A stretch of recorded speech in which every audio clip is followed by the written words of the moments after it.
வணக்கம் நண்பர்களே. Story time Tamil சேனலுக்காக உங்களுடன் ரவிசங்கர் பாலச்சந்திரன். இன்னும் ஒரு புது கதையோடு இன்றைக்கி உங்களெல்லாம் சந்திக்கிறதுல ரொம்ப மகிழ்ச்சி.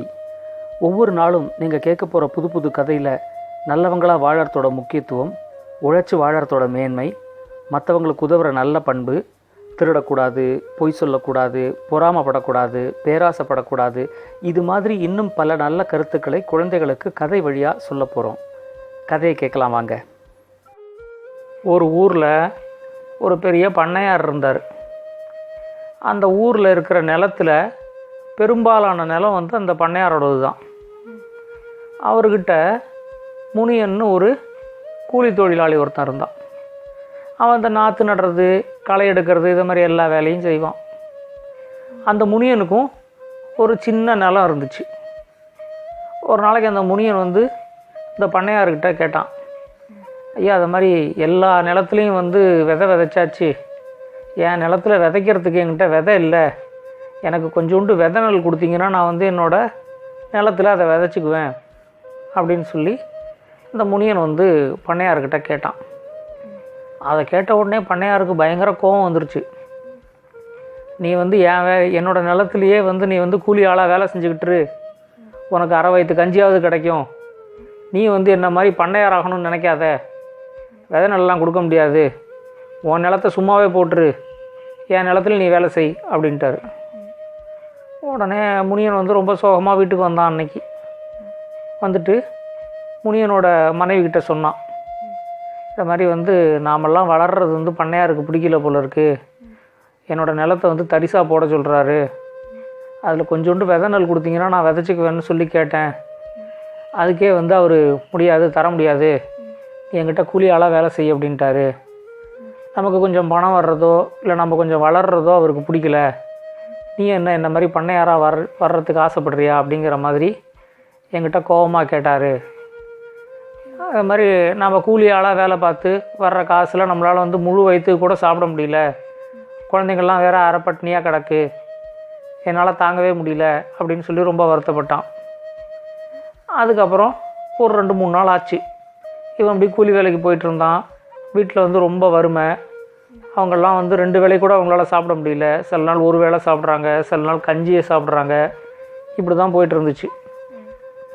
இவனோட வீடே ஒரு பழைய கூரை வீடு, மழையெல்லாம் பெஞ்சிச்சுன்னா அங்கங்கே ஒழுகும், அதை மாதிரியான கூரை வீடு. அப்போ என்ன பண்ணுச்சு, திடீர்னு ஒரு நாளைக்கு இவனோட கூரை வீட்டில் ஒரு குருவி கூடு கட்டுச்சு. உடனே அந்த முனியனோட பொண்டாட்டி அந்த குருவி கூட்டை பார்த்துட்டு, இங்கே பாருங்கள், ஒரு குருவி நம்ம குடிசைக்குள்ள கூடு கட்டுது, நம்ம குடிசையே பார்த்தா மழை வந்துச்சுன்னா அங்கங்கே ஒழுகும், பாவம் அந்த குருவி கூடு கட்டுற இடத்துல கூட ஒழுகுச்சுன்னா அது என்ன பண்ண போகுதோ பாவம் அப்படின்னு சொன்னாங்க. அந்த முனியன் சொன்னான், இல்லை, அது கொஞ்ச நாளைக்கு கூடு கட்டி அந்த கூட்டில் இருக்கும், முட்டையெல்லாம் போட்டு குஞ்சு பொரிச்சதுக்கு அப்புறமா அது கூட்டை கலைச்சிட்டு பறந்துடும், நீ அதெல்லாம் ஒன்றும் கவலைப்படாத, அந்த குருவி நம்ம வீட்டில் இருக்கிற வரைக்கும் அது இருக்கட்டும், சந்தோஷமாக இருக்கட்டும் அப்படின்னு சொல்லிட்டான். அந்த குருவி கூட்டில் 4 முட்டை போட்டுச்சு, அதெல்லாம் அடகாத்து அதுக்கப்புறம் குஞ்சு பொரிச்சிச்சு. எல்லாம் 4 பேபி குருவி இருந்துச்சு உள்ற. அந்த 4 பேபி குருவியும் பார்த்தா அப்படியே ஆணு வாயை திறந்துக்கிட்டு இருக்கும். அவங்க அந்த அம்மா குருவி வெளில போய் அதுக்கு வேணுங்கிற புழு பூச்சி இது மாதிரிலாம் பிடிச்சிட்டு அதோடய வாயில் போடும், அதுங்கெல்லாம் சாப்பிடும். மற்றபடி நேரத்துக்கெல்லாம் பார்த்தா அதுக்கு எப்பெல்லாம் பசி வருதோ அப்போல்லாம் அது கத்தும், அந்த குருவிங்கள்லாம், குட்டி குருவிலாம். அப்போ பார்த்தா இந்த முனியனோட பசங்கள்லாம் அந்த குருவி கத்துறது அவங்களுக்கு அவ்வளோ பிடிச்சிருந்துச்சு. இவங்களும் அந்த குருவியோட சேர்ந்து கீ கீ கீன்னு கத்திக்கிட்டு இருப்பாங்க. இப்படி இருக்கும்போது ஒரு நாளைக்கு என்னாச்சு, முனியன் வீட்டில் இருக்கும்போது ஒரு பெரிய பாம்பு இந்த குருவி கூட்டு மேலே ஏறிடுச்சு. குடிசைக்கு மேலால் இந்த மழை பெஞ்சா ஒழுகிற ஓட்டம் இருக்குல்ல, அது வழியாக இறங்கி அந்த குருவி கூட்டுக்குள்ளே இருக்கிற 3 குட்டி குருவியை தின்னுடுச்சுங்க. தின்னுட்டு 4வது குட்டி குருவியை அது தின்ன பார்த்துச்சு. அப்போ தான் முனியன் அதை கவனித்தான், ஐயோ பாம்பு வந்திருக்குதேன்ட்டு. உடனே என்ன பண்ணால், கம்பை எடுத்து அந்த பாம்பை அடித்தான். அடித்த உடனே அந்த பாம்பு அங்கேயே செத்துருச்சு. ஆனால் அந்த கூடு களைஞ்சி அதுலேருந்து அந்த ஒரு குருவி மட்டும் கீழே விழுந்துச்சு. மிச்சம் 3 குருவி செத்தே போயிடுச்சு. ஏன்னா பாம்பு தின்னுடுச்சுல்ல, அதனால் 3 குருவி செத்து போயிடுச்சு. இந்த 4வது குருவி மட்டும் தப்பிச்சிருச்சு. அது வந்து கூட்டிலேருந்து கீழே விழுந்துருச்சு. கீழே விழுந்து அதோட காலில் அடிபட்டுருச்சு. உடனே இந்த முனியன் என்ன பண்ணால் அதோட காலை, அந்த குருவியை எடுத்து அதோட காலில் வந்து சின்னதாக ஒரு கட்டு போட்டு அந்த குருவியை வந்து மறுபடியும் பத்திரமா அந்த கூட்டுக்குள்ளே வச்சு 4 நாளைக்கு அந்த குருவிக்கு வந்து நெல்லெல்லாம் கொடுத்தான். அது சாப்பிட்டுட்டு அங்கேயே கிடந்துச்சு. அதுக்கப்புறம் கொஞ்சம் கொஞ்சமாக அதுக்கு காலெல்லாம் சரியாயிடுச்சு. சரியான உடனே அந்த குருவி என்ன பண்ணுச்சு, அந்த கூட்டிலேருந்து பறந்து போயிடுச்சு. பறந்து போன உடனே இந்த முனியனோட பசங்களுக்கெல்லாம் ரொம்ப சோகமாக போயிடுச்சு. கூடு இப்போ காலியாக கிடக்கு, கூட்டில் குருவியே இல்லை. உடனே இப்படி வந்து 3 குருவியை வந்து பாம்பு தின்னுடுச்சு அப்படின்னு சொல்லி அந்த பசங்களுக்கெல்லாம் ரொம்ப வருத்தமாயிடுச்சு. இந்த முனியன் வந்து மறுபடியும் கஷ்டப்பட ஆரம்பித்தான். அவங்களால ஒரு வேளைக்கு தான் சாப்பிட முடிஞ்சிச்சு.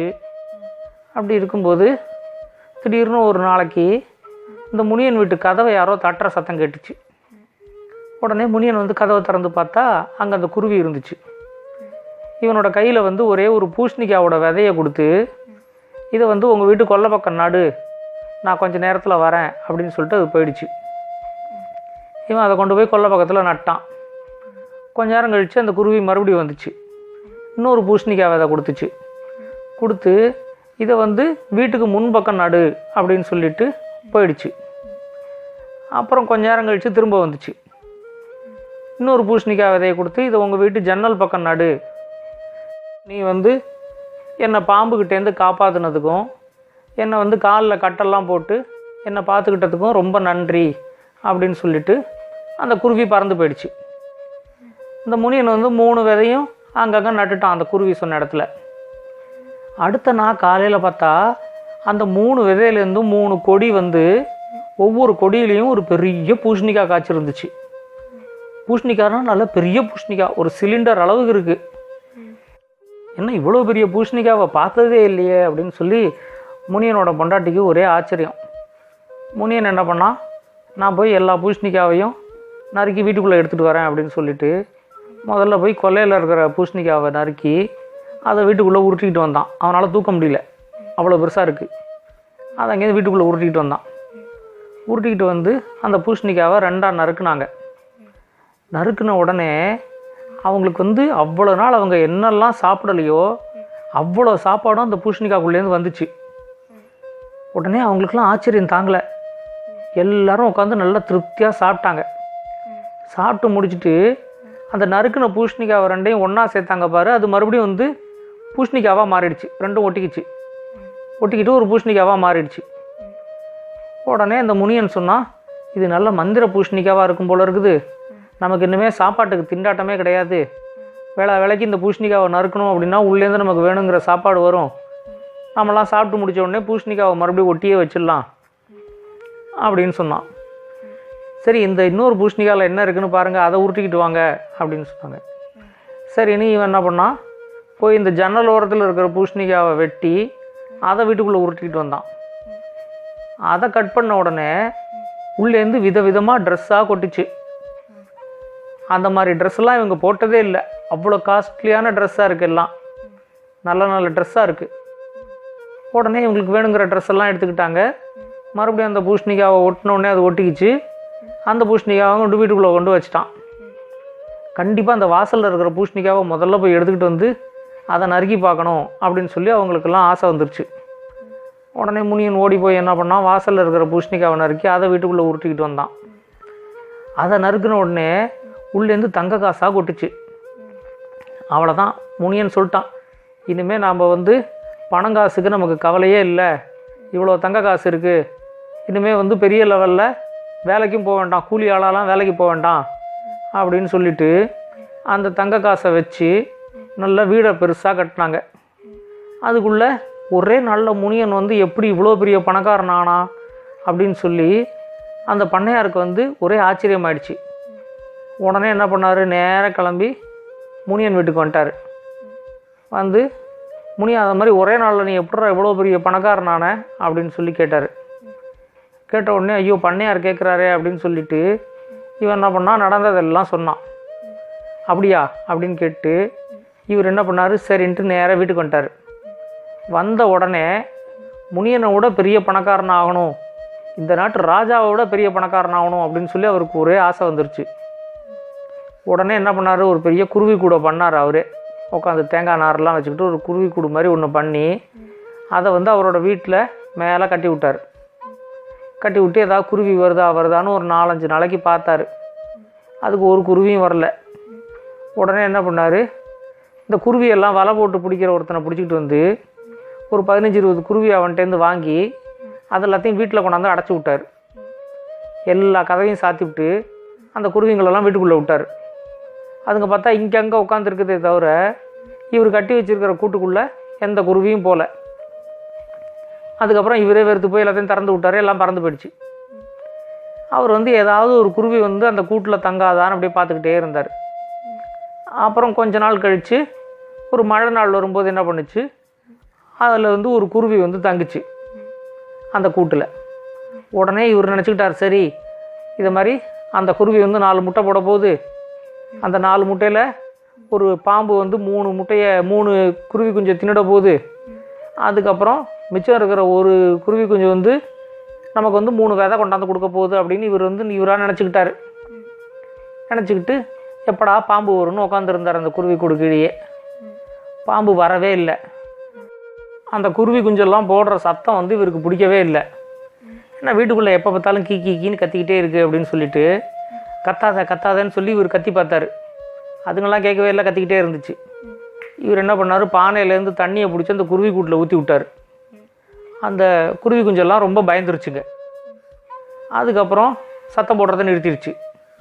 அதுக்கப்புறம் எப்போ அதுங்க கத்துனாலும் உடனே இவர் என்ன பண்ணுவார், தண்ணி எடுத்து அது மேலே ஊற்றுவார். இப்படியே ஒரு 4-5 நாள் போயிட்டு இருந்துச்சு. ஆனால் பாம்பு வரவே இல்லை. இவருக்கு பொறுமையே இல்லை. உடனே என்ன பண்ணார், பாம்பு வந்தால் தானா இப்போ பாரு அப்படின்ட்டு என்ன பண்ணார், ஒரு கம்பை எடுத்து அதில் வந்து 3 குருவி குஞ்சை அடித்தே கொன்னார். 4வது குருவி குஞ்சு வந்து மேலேருந்து கீழே விழுந்துச்சு தன்னால். விழுந்த உடனே என்ன பண்ணார், இது தன்னால் மேலேருந்து கீழே விழுந்திருக்கு, இதைத்தான் நம்ம பத்திரமா பார்த்துக்கணும் அப்படின்ட்டு அது கால் ஒடிஞ்சிருந்துச்சு. உடனே காலுக்கு ஒரு கட்டை போட்டார். அதை வந்து மறுபடியும் வந்து அந்த கூட்டுக்குள்ளேயே வச்சார். தினைக்கும் அது மேலே ரொம்ப அன்பாக இருக்கிற மாதிரி நடித்தார்.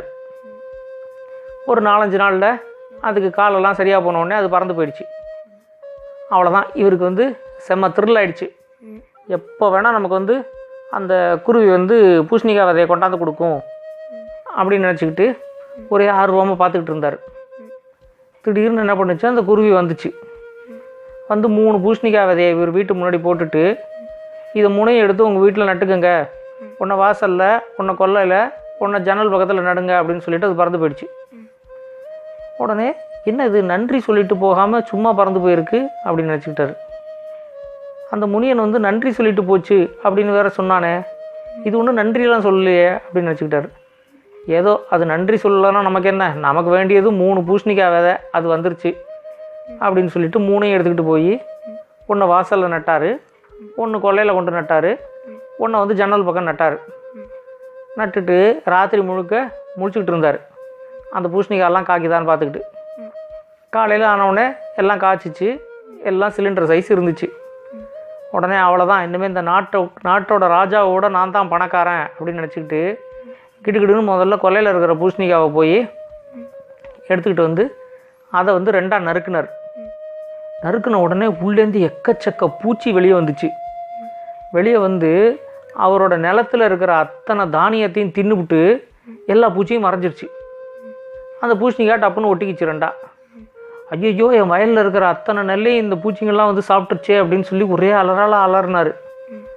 அலறிட்டு சரி 2வது பூசணிக்காயாவது நமக்கு ஏதாவது கிடைக்குதான்னு பார்ப்போம் அப்படின்ட்டு இந்த கிணத்து பக்கம் இருக்கிற பூசணிக்காவை நறுக்கி எடுத்துகிட்டு வந்து அதை 2ஆக நறுக்குனார். அவ்வளோதான், உள்ளேருந்து பார்த்தா பயங்கர நெருப்பு வந்து இவரோட வீடெல்லாம் ஃபுல்லாக எரிச்சிருச்சு. அந்த நெருப்பில் மாட்டிக்கிட்டு இந்த பண்ணையாரும் செத்தே போயிட்டார். ஊரில் இருக்கிற எல்லாரும் ஓடி வந்து பார்த்தாங்க. பார்த்துட்டு இந்த பண்ணையார் வந்து எல்லாருக்கும் அவ்வளோ கெடுதல் பண்ணார், கடைசியில் பாரு இதை மாதிரி வந்து நெருப்பில் மாட்டிக்கிட்டு அவர் செத்தே போயிட்டார் அப்படின்னு நினச்சிக்கிட்டு எல்லோரும் ரொம்ப பரிதாபப்பட்டாங்க. அவர் வீட்டு வாசலில் காய்ச்சிருந்த 3வது பூசணிக்காய் இருக்குல்ல, அதை வந்து ஊர் மக்கள் யாருமே தொடலை. அதுக்குள்ளே பாம்பு, பல்லி, பூரான் அது மாதிரி நிறையா பூச்சிகள்லாம் இருக்குது அப்படின்னு சொல்லி ஊரில் எல்லாரும் பேசிக்கிறாங்க. எல்லாருக்கும் நல்லது நினச்ச முனியனுக்கு எல்லாமே நல்லதாக நடந்துச்சு. எல்லாருக்கும் கெடுதல் நினச்ச பண்ணையார் கடைசியில் செத்தே போயிட்டார். நல்லா இருந்துச்சு அந்த கதை. இந்த கதை உங்களுக்கு பிடிச்சிருந்தா லைக் பண்ணுங்கள், கமெண்ட் பண்ணுங்கள், ஷேர் பண்ணுங்கள். முக்கியமாக மறக்காமல் சேனலை சப்ஸ்கிரைப் பண்ணுங்கள். உங்களுக்காக, உங்கள் குழந்தைங்களுக்காக இன்னும் நிறைய நல்ல நல்ல கதைகள் வந்துக்கிட்டே இருக்குது. ஸ்டோரி டைம் தமிழ் சேனலோட தொடர்பில் இருங்க. நன்றி, வணக்கம்.